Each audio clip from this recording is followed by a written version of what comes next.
Hello and welcome to Tea with Miss Nipe.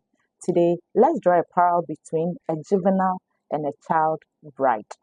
There are so many people who argue that if a child commits an offense, the child should be punished severely as an adult. Yet, these same people argue that a young adult should not date an older person. Please, let's be realistic and stick to one thing. If we are going to advocate for the fact that a juvenile should be punished severely like an adult, then I don't see why you should have a problem with a young adult dating an adult. Now, the reason the law looks at it this way is because the law sees and understands that children are children. And so children should be allowed to be children and children should be treated as children. And that is how come, even according to the laws, a child does not have consent for sex until they are 16 and above. Below 16, you do not have consent for sex. It doesn't matter if you consent and open your leg for sex, it will not be taken as consent because you lack the consent. Why? These laws are in place to protect children.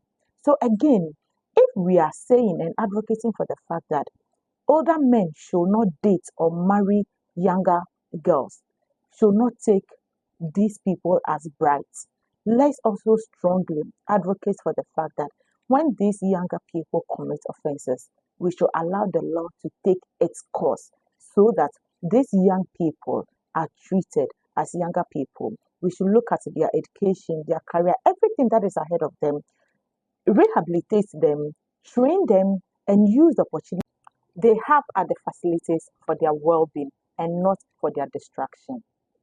I hope you are going to stick to the truth and understand that just as we say older men should not date younger girls, same way we should not expect young offenders to be treated as adults because we've already established that their emotional maturity and then their psychological and literally everything, they are not matured enough for things that an adult can endure. Let's stick to one thing. Let's not choose what favors us and advocate for one thing at another time. And then when it favors us, we're advocating for another thing. No, let's be truthful to ourselves and let's be truthful to the world and seek for the well being of children and not to push any unnecessary agenda. Thank you and see you next time. Bye.